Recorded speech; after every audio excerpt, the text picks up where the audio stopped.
sedekah bisa dilakukan setelah sholat subuh, misal di hari Jumat itu kalau bisa lebih banyakin, ke anak yatim juga bisa. Kalau ada anak yatim di sekitar rumah teman-teman, sejahterakanlah mereka, rangkullah mereka, berikanlah mereka istilahnya itu bantuan seperti itu, supaya ketika mereka merasa terbantu, mereka akan mendoakan kita, mendoakan usaha kita. Insya Allah usaha kita semakin berkah. Assalamualaikum warahmatullahi wabarakatuh. Perkenalkan, nama saya Renanta Anindya Wardana. Saya berasal dari Madiun, Jawa Timur. Saat ini saya memiliki usaha Tanabe Food yang terdiri dari Antaboga Aneka Pangan, yaitu divisi produksi, Tanabe Food distributor, yaitu bagian pemasaran, dan kami juga memiliki komunitas reseller yang memiliki nama Mitra Tanabe. Usaha kami berada di perumahan Muslim Orchid Green Park, Blok B nomor 9, RT 8, RW 8, Kelurahan Pasir Putih, Kecamatan Sawangan, Kota Depok, Jawa Barat. Oke, saat ini kita akan memasuki ruang produksi kita, yaitu IRTP Antaboga Aneka Pangan atau Tanabe Food. Di sini pintu masuknya kita ada pemberitahuan bahwa selain karyawan dilarang masuk. Kita menggunakan tirai plastik. Nah, di sini tahap awal untuk produksi tahu walik adalah pencucian bahan baku. Jadi mulai dari bahan baku daging sapi, terus daging ayam kita menggunakan dada dicuci di sini, bawang putih, lalu juga bahan-bahan yang lain semuanya dicuci bersih di sini. Setelah itu untuk daging kita simpan di freezer khusus penyimpanan beku bahan baku untuk daging sapi dan ayam. Setelah itu baru kita lakukan pengadonan, tentunya penimbangan dan pencampuran dulu.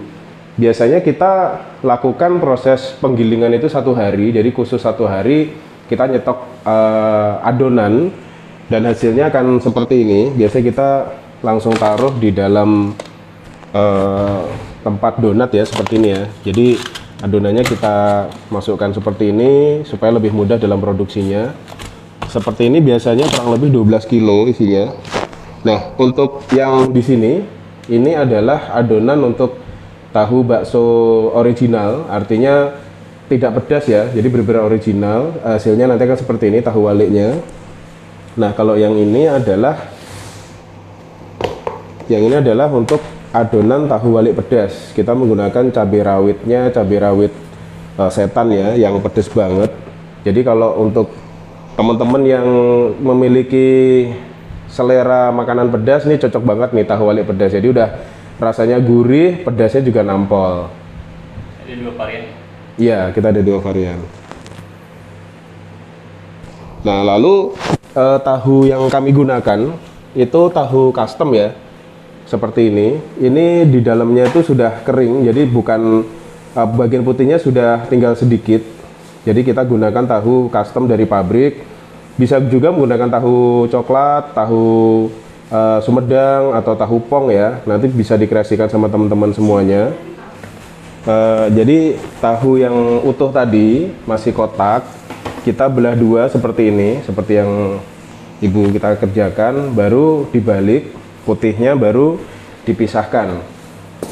Nah, dipisahkan seperti ini.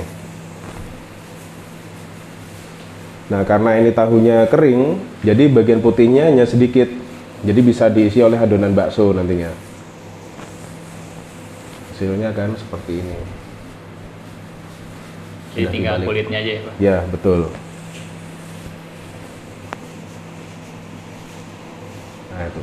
Nah, putihnya baru dimasukkan situ, nanti tinggal diisi gitu.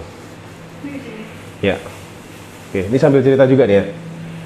Oke, saat ini kita sedang tahap pengisian. Jadi tahu yang sudah dibalik tadi diisi oleh adonan, kali ini adalah adonan bakso pedas. Jadi kita bikin tahu walik pedas.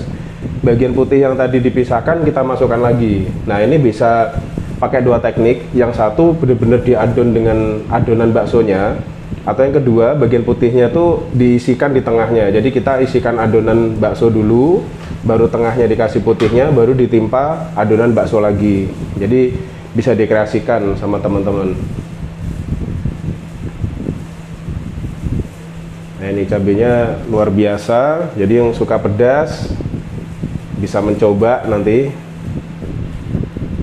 Kalau tingkatan pedasnya itu level apa udah stack di situ? Tingkat kepedasannya kita hanya 1 ya, pedes banget lah istilahnya gitu. Jadi hanya ada dua, berarti original bener-bener nggak pakai cabai. Yang kedua pedes. Nah yang pedesnya ini memang pedes banget gitu. Mungkin kalau untuk anak-anak kurang recommended ya, tapi kalau untuk orang remaja, biasanya anak remaja yang suka pedes, atau orang dewasa, ibu-ibu, bapak-bapak gitu yang suka makanan pedas sangat cocok sekali. Ini kalau satu adonan kurang lebih produksi buat berapa tahu kuali coba? Oh ya, ini adonan 9,5 kilo, 9,5 kilo, itu berarti bisa jadi kurang lebih 100 pack. 9,5 kilo dibagi 20 berarti 45, berarti 45 pack. Bisa jadi 45 pack. 45 pack itu 45 Iya. Bungkus. Iya, 45 bungkus. Satu adonan ini, satu Tupperware ini ya. Berarti sehari berapa tuh adonannya Pak kurang lebih? Satu hari kita bisa 150 pack. 150 Iya, pack. bisa 2 box ini. 2 box. Iya, 2 sampai 3 box malahan. Ini adalah tahu walik yang sudah diisi adonan. Nanti seperti itu, nanti tinggal direbus saja. Ini proses perebusannya. Jadi ketika air sudah mulai panas ya, mulai mendidih, baru kita masukkan satu persatu. Seperti ini, direbus saja dengan air suhunya 100 derajat Celcius. Kurang lebih selama 30 menit perebusannya. Nah, ini setelah matang seperti ini ya, ini ditandai dengan warnanya sudah mulai berubah. Dia udah tadi yang warnanya gelap menjadi agak terang, lalu dia mulai mengembang, lalu mulai kita angkat. Biasanya kita aduk dulu, diaduk dulu untuk memastikan dia matang. Nah setelah itu baru kita angkat. Nah kita menggunakan serokan besar ya, ini dari stainless karena memang untuk produk makanan harus menggunakan stainless ya. Nah baru kita tiriskan di keranjang plastik. Nah seperti ini. Ini penirisannya biasanya kurang lebih ya 1,5 jam lah ya, karena kalau 1 jam masih agak anget. Nanti 1,5 jam atau 2 jam bisa, nanti pas udah bener-bener dingin baru di packing.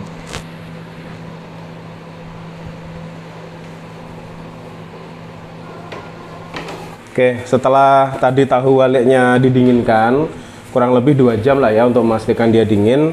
Dia dikemas di plastik LDPE ya, atau low density polyethylene. Ini khusus untuk produk frozen food atau produk basah seperti itu, karena dia bisa tahan disimpan di suhu beku minus 18. Kalau yang HDPE itu yang high density polyethylene biasanya untuk keripik, untuk produk makanan kering. Kalau itu dimasukkan ke freezer pasti pecah.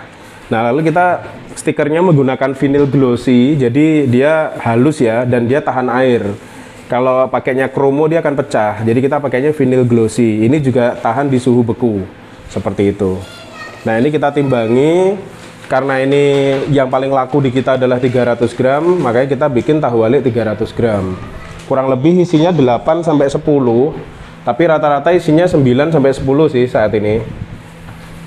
Nah setelah ditimbang terus dimasukkan ke dalam plastik, baru dilakukan seal. Nah kita sealnya menggunakan hand sealer. Jadi karena konsumen lebih suka tampilannya seperti ini ternyata. Kalau pakai vakum dia akan lebih penyot gitu ya, lebih terlalu kecil gitu kelihatannya. Tapi kalau di hand sealer dia akan seperti ini, malah bagus hasilnya. Kayak gitu, tapi tetap tahan 6 bulan tanpa pengawet. Kita tanpa pengawet.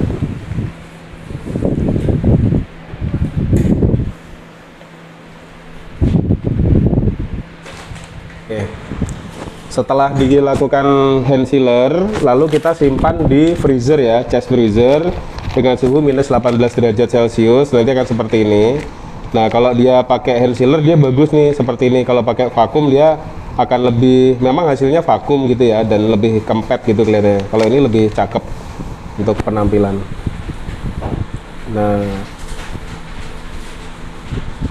Nah yang sudah disimpan di sini adalah yang siap dikirim. Biasanya kita satu hari bisa memproduksi 150 bungkus seperti ini.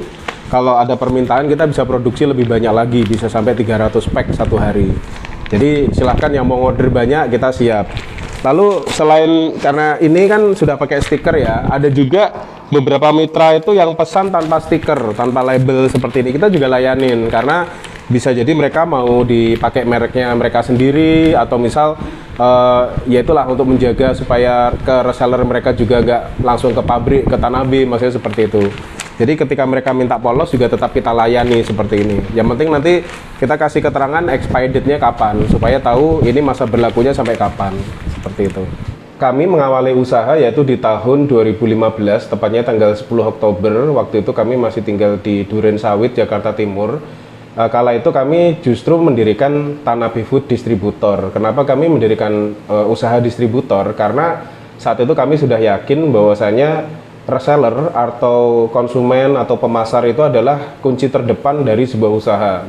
Itu pun sudah 1 bulan berjalan. Di awal-awal kami pernah mengalami 2 minggu tidak laku sama sekali. Waktu itu kami berjualan di pinggir jalan, waktu itu di BKT ya, di Jakarta Timur, di Duren Sawit. Saya jualan di pinggir jalan dari jam 2 siang sampai 5 sore, nggak ada yang beli sama sekali. Tidak ada yang beli sama sekali, hanya nengok gitu aja udah alhamdulillah. Waktu itu kami hanya jualan motor, saya parkir di pinggir jalan, saya pakai namanya Coolbox, mereknya Marina, saya ingat sekali, kapasitas 18 liter, saya bisa membawa 25 pack. Itu selama 2 minggu tidak ada yang laku sama sekali. Waktu itu padahal saya sudah istilahnya waktu itu memang keluar dari yang bakery sebelum masuk ke yang Serasa Food. Saya sempat menjalankan usaha selama 5 bulan ya, fokus gitu maksudnya. Dan di 2 minggu pertama tuh nggak laku itu. Dan kita nggak ada pemasukan sama sekali, tabungan juga udah habis-habisan gitu kan buat usaha. Nah akhirnya dari situ setelah 2 minggu nggak laku, alhamdulillahnya mungkin Allah menunjukkan jalan ya. Akhirnya saya punya kenalan seorang distributor frozen food. Dan dia ngajak ikut di komunitas pelatihan marketplace. Kala itu yang rame adalah tokobagus.com, sekarang OLX, terus ada Bukalapak sama Tokopedia waktu itu di tahun 2015 akhir. Nah dari situ saya mulai belajar bagaimana cara berjualan di marketplace. 2015 saya sudah berjualan di marketplace.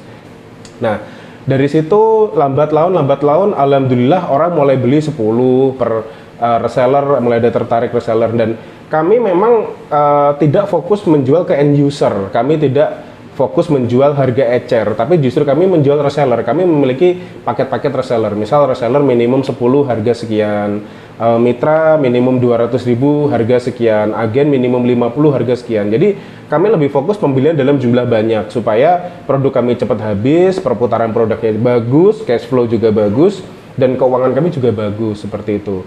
Nah, jadi awalnya yang tadi saya mengalami tidak laku sama sekali selama 2 minggu, mulai masuk ke marketplace, mulai ada perubahan, saya juga mulai membangun jaringan reseller. Dan membangun jaringan reseller ini kalau menurut saya sangat mudah sekali, teman-teman.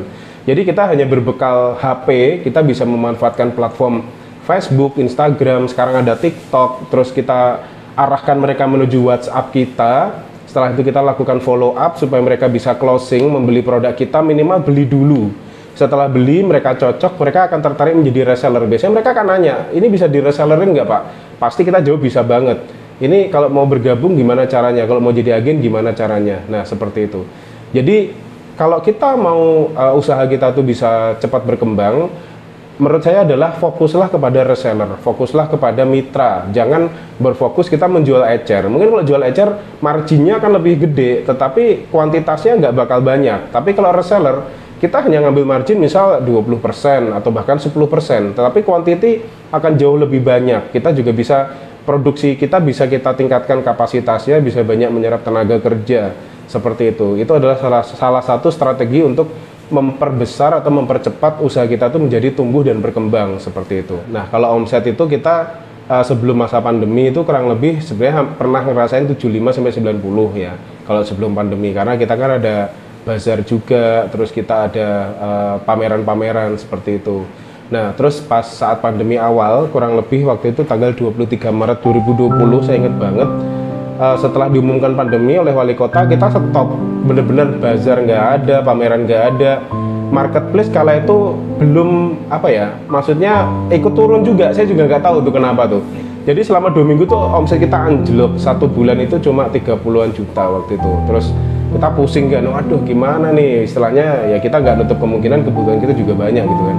Akhirnya kita mulai, oke, kayaknya karena kita nggak bisa bertatap muka karena pandemi, terbatas pandemi, kita manfaatkan platform digital ini semaksimal mungkin. Kita lakukan pemasaran di sosial media. di Facebook, Instagram, terus YouTube juga tentunya, terus WA paling utama. Lalu penjualan kita lakukan di marketplace, kita aktif di Shopee, di Tokopedia, di Blibli, lalu ada di Toko Bagus seperti itu. Jadi kita aktif di sana. Bagaimana caranya orang bisa mengakses atau mendapatkan informasi produk kita tanpa dia datang ke kita, gunakan sosial media. Nah, dari situlah akhirnya usaha kami bisa berkembang, dan saat ini memang di masa pandemi ya kurang lebih kami memiliki omset sekitar 50 gitu satu bulan. Oke, kalau harapan dari kami tentunya ya kami ingin usaha kami tambah besar, bisa bermanfaat untuk orang banyak, artinya bisa menyerap banyak tenaga kerja yang mungkin saat ini ada 2-3 orang atau 5 orang di tempat maklun sana. Kami bisa memiliki puluhan bahkan ribuan karyawan, bisa seperti perusahaan-perusahaan besar yang lainnya. Tentunya ini menjadi harapan besar kita bersama, orang yang sudah menjalankan usaha ingin usahanya besar. Tapi memang tidak seperti membalikkan telapak tangan tentunya kan. Di sana perlu perjuangan, derai air mata dan keringat. Tetapi kita harus tetap semangat, kita harus tetap yakin gitu. Insya Allah kalau niat kita baik gitu kan untuk bisa bermanfaat. Yang pastinya kita harus memiliki niatan, saya harus bisa bermanfaat untuk orang lain. Dengan adanya usaha saya ini, kalau usaha saya menjadi besar, banyak permintaan, akhirnya kami bisa meningkatkan kapasitas produksi, ya tentunya kami akan membuka lapangan pekerjaan baru begitu kan.